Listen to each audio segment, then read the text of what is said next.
Picture this, January 2026, Davos, Switzerland. A frozen mountain town transformed for 1 week into the unofficial capital of the world. Private jets landing every few minutes, black SUVs disappearing into the snow. Inside the World Economic Forum, the most powerful people on earth gather not to campaign, not to argue ideology, but to manage power. Behind closed doors, power doesn't shout, it whispers. And this is where today's story begins. Welcome to Hidden Wealth Secret, the place where we don't follow headlines, we follow leverage. Inside the Congress Center, beneath crystal chandeliers and surrounded by the global elite, one man steps onto the stage. He is not a revolutionary. He is not a populist. He is not an outsider. He is a former central banker turned prime minister. Mark Carney. He looks out at the audience. Presidents, CEOs, generals, billionaires. Somewhere in that room sits the President of the United States. Carney knows exactly what he is about to do, because what comes next will send shockwaves through Washington, trigger threats of economic retaliation, and force every country watching to confront a terrifying question. What do you do when the rules that governed the world for 80 years stop applying? What follows is not a normal speech, it is a declaration.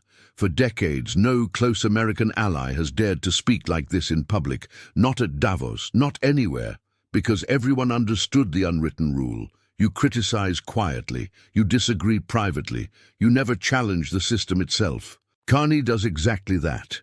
And to understand why this moment matters, we need to understand the lie the global system has been living inside.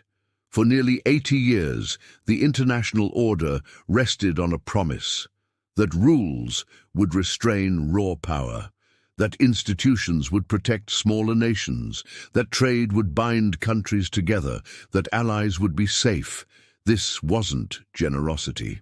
It was strategy. The United States built the system, and by following its own rules, it convinced the world to trust it.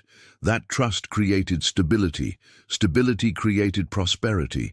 Prosperity created legitimacy. But systems only survive as long as people believe in them.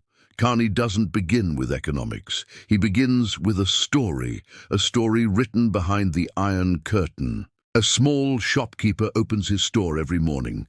Before customers arrive, he places a sign in the window.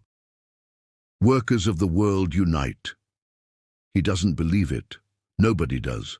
But the sign goes up anyway, because pretending keeps you safe. Pretending keeps the system alive. The author of that story called it living within the lie. Carney pauses. Then he looks directly at the room. We've been living within a lie about the international order. Pretending the rules still matter, pretending institutions still restrain power, pretending smaller nations are protected. He doesn't raise his voice. He doesn't attack. He states reality. Then comes the sentence that freezes the room. It is time for countries and companies to take their signs down. Silence. Because everyone understands what that means. What follows is 30 minutes of the most direct criticism of American behavior ever delivered by an allied leader in the modern era. No euphemisms, no diplomatic cushioning. Economic integration has become coercion. Trade has become leverage. Finance has become a weapon. Supply chains are no longer efficiency, they are pressure points. He never mentions Donald Trump by name. He doesn't have to. Everyone in that room knows exactly who he's talking about. A country that once enforced the rules now treats them as optional. Tariffs imposed on allies. Trade agreements torn up overnight. Territorial expansion joked about until it stops sounding like a joke. And then Carney delivers the line that changes the mood of the entire room. Middle powers must act together, he says. Because if you are not at the table, you are on the menu. That's not rhetoric. That's a warning. And for a brief moment, Davos stops pretending. The applause is immediate. A standing ovation almost unheard of in that room, because leaders from around the world recognize themselves in those words. They've all felt the pressure. They've all seen the unpredictability. They've all quietly asked the same question: what happens if the system stops protecting us? Within hours, the speech spreads across foreign capitals. Diplomats forward transcripts. Former ambassadors call it courageous, visionary, long overdue. But in Washington, the reaction is very different. Within 24 hours, the response arrives public, personal, and threatening. Canada exists because of the United States. Remember that. That single sentence tells you everything. This is no longer disagreement between partners. This is hierarchy being enforced. And this is where the real story of hidden wealth secret begins. Because 9 days before Davos, Mark Carney had already crossed a line. 9 days before Davos, before the applause, before the outrage in Washington, Mark Carney was already somewhere else. Beijing. No cameras, no grand announcements. Just quiet meetings, closed doors, and hard numbers on paper. For nearly a decade, no Canadian Prime Minister had made this trip. Not because Canada didn't trade with China, but because the politics had become radioactive. Arrests, sanctions, diplomatic freezes, and above all, pressure from Washington. Canada had aligned itself closely with the United States on tariffs, on technology restrictions, on China policy. It was the price of being a good ally. But alliances, Carney had begun to realize, only work when costs are shared, and Canada was paying alone. At the time of the Beijing visit, Canadian industries were bleeding. American tariffs of up to 35% on agricultural products, barriers on steel, aluminum, and lumber. Supply chains disrupted overnight. Farmers were hemorrhaging money. Manufacturers were losing contracts. Entire regions were feeling the squeeze. Canada had imposed massive tariffs on Chinese electric vehicles, up to 100%, in solidarity with Washington. But Washington didn't reciprocate. There were no exemptions, no relief, no protection. What once felt like partnership now felt like subordination. So Carney did what middle powers are rarely encouraged to do. He looked for alternatives. In Beijing, the deal came together quickly. Canada would slash its tariffs on Chinese electric vehicles from 100% to just over 6%, capped at 49,000 vehicles per year. In return, China would lift punitive tariffs on Canadian canola, pork, and seafood. It wasn't ideological. It was survival. For Carney, this was pragmatic trade policy. For Washington, it was something else entirely. Betrayal. Because Trump didn't see a limited trade adjustment, he saw a threat, a northern neighbor that might become a backdoor for Chinese goods. An ally making moves without permission. A middle power acting independently. And independence, in this new system, is dangerous. The response was immediate. 100% tariffs on all Canadian goods entering the United States. Not 10, not 25, 100. A threat designed not to negotiate, but to intimidate. And then came the language. If Governor Carney thinks he's going to make Canada a drop-off port for China, Governor, not Prime Minister. Words matter. Because for months, Trump had been publicly floating the idea that Canada should become America's 51st state, posting doctored maps, making jokes that didn't sound like jokes, normalizing annexation rhetoric between allies. This wasn't normal diplomatic tension. This was the language of empire, the kind of language hegemons use with vassals. And Washington expected Carney to fold, to walk back his Davos remarks, to reassure markets, to perform the ritual. When the U.S. Treasury Secretary went on television claiming Carney had aggressively retreated during a phone call with Trump, the message was clear. Resistance had been corrected, but the cameras caught something else. Carney, arriving at a cabinet meeting in Ottawa, rolling his eyes. Then he spoke. "I meant what I said in Davos." He explained that he had spoken with Trump for 30 minutes, that he outlined Canada's plan to sign 12 new trade deals across 4 continents in 6 months, that he made clear Canada's intention to reduce dependence on the United States. "I explained what we're doing," Carney said, and he was impressed. Whether Trump was actually impressed is irrelevant. What mattered was what Carney didn't do. He didn't apologize. He didn't retreat. He didn't put the sign back in the window. And this is where the story moves beyond personalities, because what Carney was doing wasn't symbolic, it was structural. 75% of Canadian exports go to the United States. That's not interdependence, that's exposure. When trade is mutual, dependence feels safe. When trade becomes a weapon, dependence becomes a hostage situation. Canada had built its economy assuming the rules would hold. That assumption was gone, so Ottawa moved fast. Trade deals signed with Indonesia and Ecuador. Investment agreements locked in with the United Arab Emirates. Negotiations restarted with India after years of diplomatic freeze. Talks opened with Thailand, the Philippines, Saudi Arabia, and the entire Mercosur bloc. Argentina, Brazil, Paraguay, Uruguay. The goal was staggering, double Canada's non-US exports within a decade. Economists called it unrealistic, some called it impossible. But Carney understood the alternative. Remaining dependent on an increasingly unpredictable hegemon was worse. And here's what most coverage missed. Canada wasn't alone. European leaders watched the Davos speech with recognition. They were facing the same math, the same pressure, the same impossible choices. Trump had openly suggested acquiring Greenland the hard way. He mocked NATO allies publicly. He imposed tariffs, lifted them, then reimposed them, creating chaos in global supply chains. The European Union wasn't diversifying trade because it suddenly discovered new markets. It was diversifying because it was afraid that the American security and economic umbrella it had relied on for 80 years was closing. In Asia, traditional US allies, Japan, South Korea, Australia, were having quiet conversations about strategic autonomy, not publicly, not loudly, but urgently. What happens when Washington's commitments become conditional? What happens when the president posts maps showing neighboring territories as potential acquisitions? This is the world Carney named in Davos.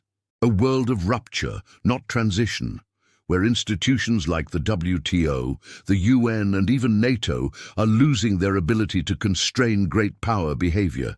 Where sovereignty no longer means participating in a rules-based order, it means surviving pressure. And that brings us to the most dangerous part of this story. Because everything so far, the speeches, the trade deals, the threats, is only the prologue. The real confrontation is coming. July the 1st, 2026. That's when the USMCA, the trade agreement that replaced NAFTA, comes up for mandatory review. And what happens then may decide whether middle powers still have room to breathe. That's where Hidden Wealth Secret goes next. July 1st, 2026. That date barely registered with the public. No countdown clocks, no breaking news banners. But inside ministries, boardrooms, and foreign capitals, it loomed like a deadline. Because on that day, the United States-Mexico-Canada Agreement, USMCA, comes up for mandatory review.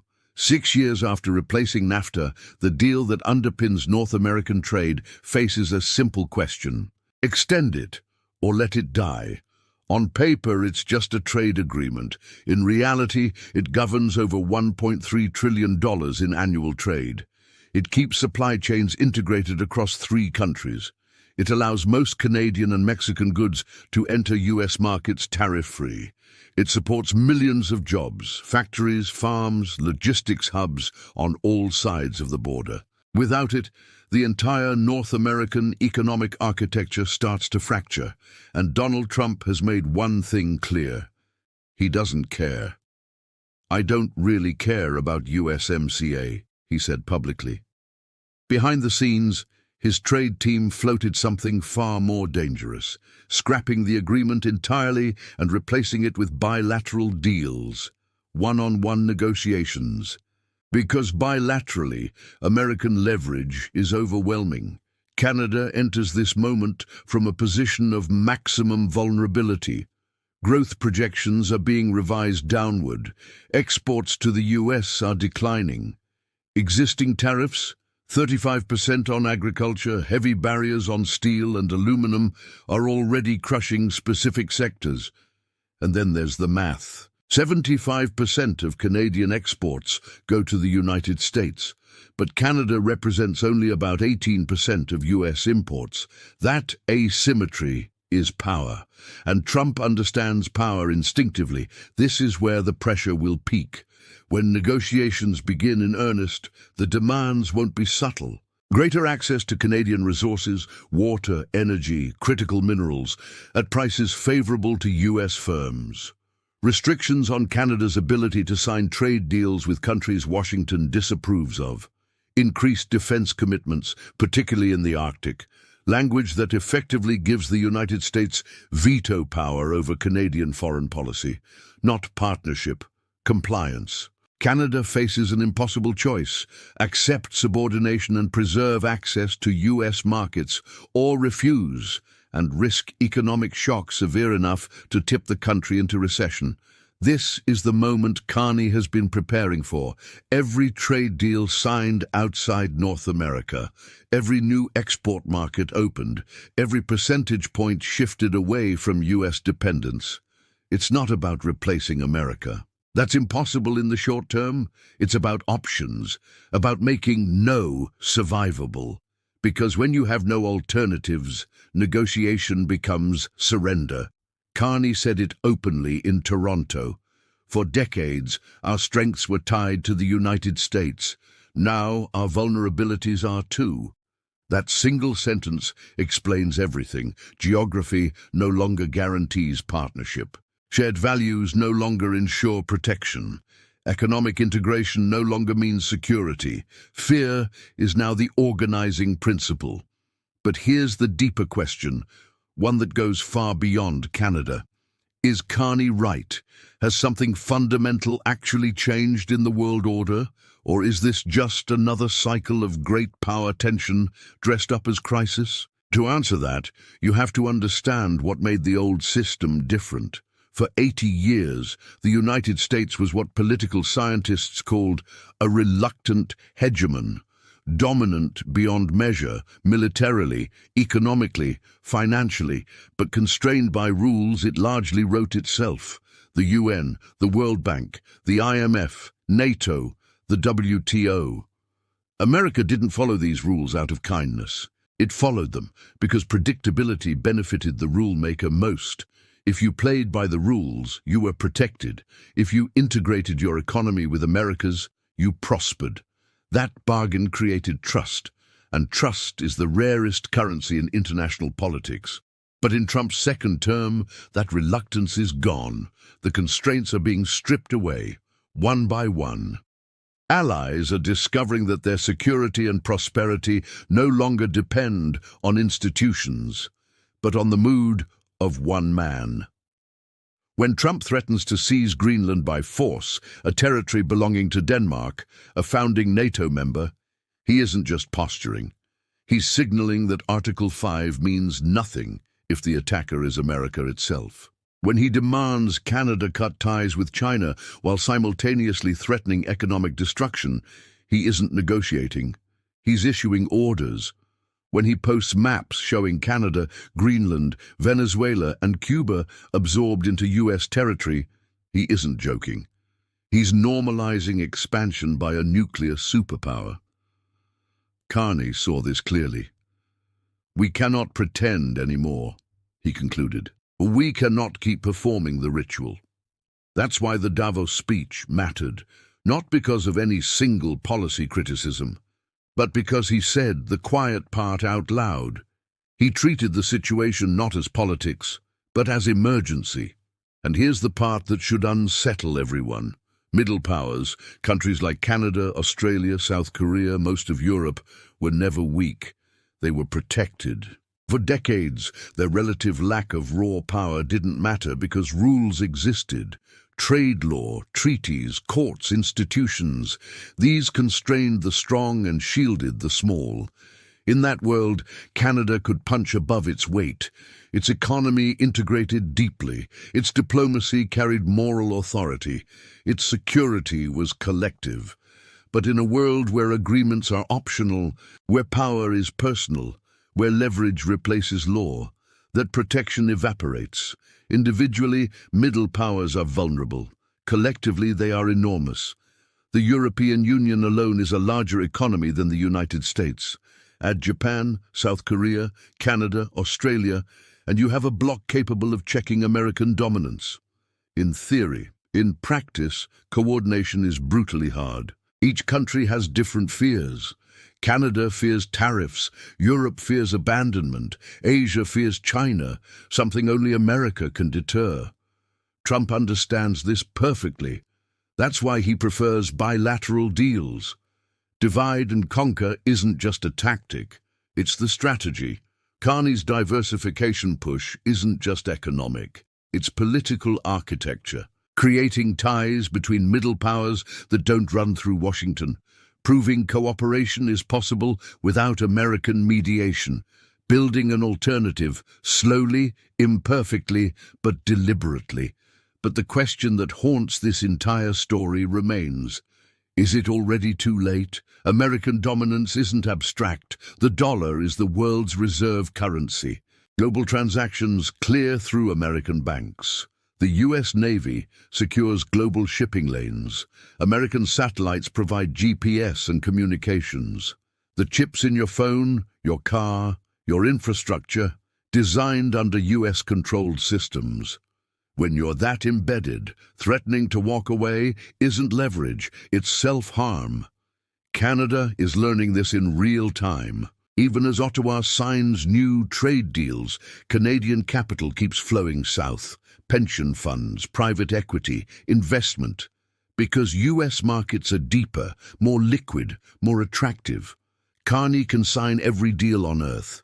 But if investors keep betting on America, if businesses keep expanding south, if consumers keep buying American, dependence doesn't shrink. It deepens. This is the trap. The performance of sovereignty while real sovereignty erodes. And it's not just Canada. Europe talks about strategic autonomy, but still relies on American security. If NATO quietly withers, can Europe defend itself in the near term? Probably not. Military capacity takes decades to build. Europe spent those decades assuming America would always be there. That was the success of the old order. It worked so well, it made itself indispensable. Now, as it fractures, everyone is discovering how dependent they became. So where does this end? The USMCA negotiations will be brutal. Trump will push for terms that turn Canada into an economic dependency. Carney will resist. Whether he can afford to depends on one thing. Do alternatives arrive fast enough? If diversification produces real leverage, real markets, real demand, Canada may survive saying no. If it doesn't, the lesson will be unmistakable. Align on American terms, or face economic obliteration. That lesson won't stop at Canada. It will be absorbed by every middle power watching. That's why this moment matters. Because the alternative, Carney's gamble, is unprecedented. Middle powers coordinating, reducing dependence simultaneously, diluting American leverage through collective action. A true multipolar order, not granted, but built. It's difficult, it's risky, but it's possible. What Carney did in Davos lit the spark. Whether it becomes a fire or is extinguished will be decided in the next 6 months. One thing is already clear. The old system is gone. The belief in a benevolent hegemon, the idea that rules constrain the strong, the assumption that proximity guarantees protection, that world is over. What replaces it is being decided right now.